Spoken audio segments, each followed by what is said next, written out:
Okay, so right now we're going to do a couple problems that have to do with factoring. Factoring is something that comes up a lot in Algebra 1, both in the introduction and the first problems of it, but also it comes up later when you're trying to solve quadratic equations, find solution roots to functions, things of that nature. So we've got a couple questions here that they're asking. It says solve each equation by factoring. And the first one we're going to look at is this equation x squared plus 3x minus 28 equals 0. So in factoring, what we're trying to do is find the possible combinations. Well, there's one combination. The combination of the factors of your first term here, and your first term in this case is just 1, and your last term, which is minus 28, when multiplied together, give us a minus 28, and when added together, will give us a positive 3. So we'll start with by listing the combination of factors for the first term and the last term. In this case, the first term is 1. So we're just going to ignore that. I mean, 1 times anything is 1. 1 times anything is the number. So it's just going to be extra work to list the 1 over here, so we're not going to do that.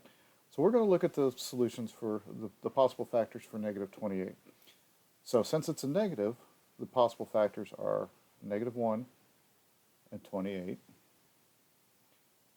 negative 2 and 14. Negative 2 times 14 gives us negative 28. Negative 3 doesn't go into negative 28 evenly, so we'll skip over that. Negative 4 and 7. Negative 4 times 7 is negative 28.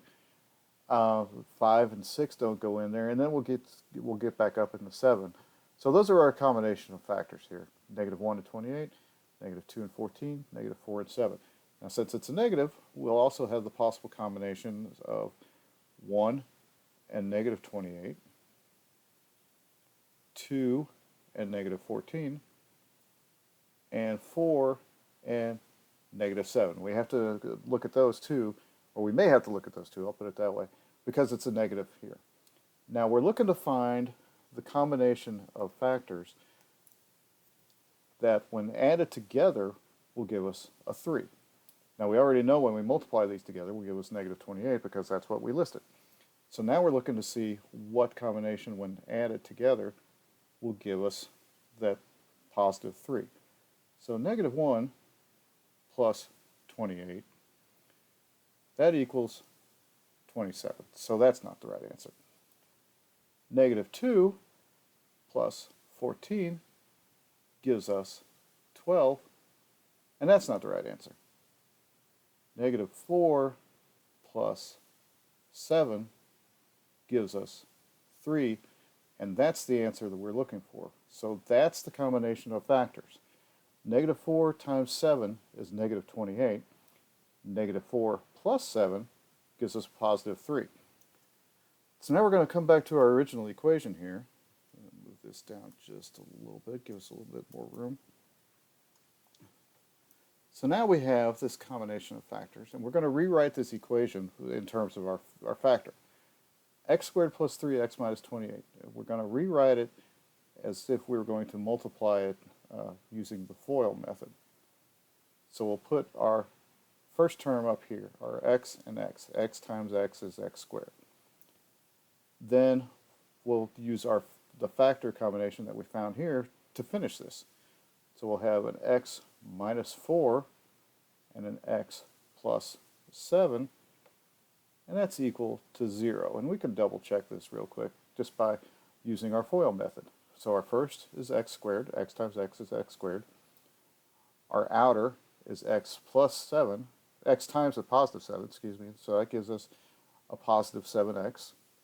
Our inner is a negative 4 times x, so that's a minus 4x. And then negative 4 times 7 will give us a negative 28. So then we'll have x squared, a minus 4x plus 7x will give us a 3x, and minus 4 times a positive 7 will give us a negative 28. So just as a double check, we know that that's right. So now we have this combination of factors that when multiplied, will give us 0. Well, that's going to be true when either one of these combinations is equal to 0. So if x minus 4 equals 0, or when x plus 7 equals 0, because 0 times anything is 0. So if x minus 4 is equal to 0, then x must equal 4. Because if we put 4 minus 4 in here, then that'll be 0. 0 times this number will give us 0, because 0 times anything is 0. So that's one possible solution. The other solution is if x plus 7 equals 0, then x is equal to negative 7. So the two possible solutions for this equation are when x equals 4 or when x equals negative 7. So we have solved this equation up here, our x squared plus 3x minus 28, by factoring and found that x can equal a positive 4 or can equal a negative 7. And if we were going to write that in terms of a solution set, we could simply write that our solution set is negative 7, because the negative number comes first, and 4. So that's our solution set for that problem. Now the other question that we're asked is solve by factoring the equation 56, I'm going to use a different color here just so we can keep it straight.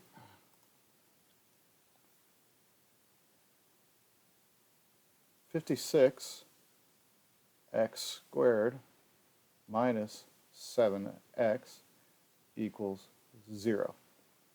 So instead of splitting up the factoring like we did the last one, we're going to factor this a little differently. We can still factor it though, because right away you can see, or should see, that both of these have an x term in them. There's a 56x squared, and then there's a 7x. So we can factor an x from both of these terms. We'll just move this outside here, and we'll have a 56x, because x times 56x is 56x squared, and a minus 7 equals 0. We haven't changed this equation at all. We've just factored an x out of it. So we have x times 56x, like I said, is 56x squared. X times a minus 7 is a minus 7x.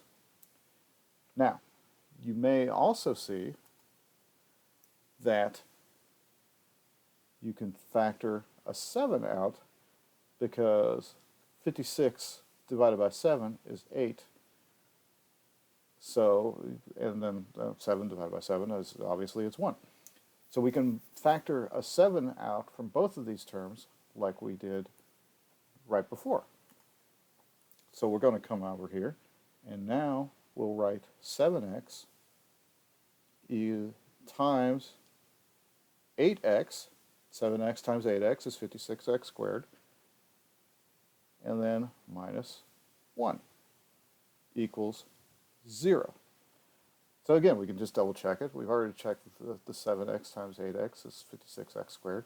7x times a negative 1 gives us a negative 7x. So we haven't changed our equation at all. We've just factored a 7x from both terms.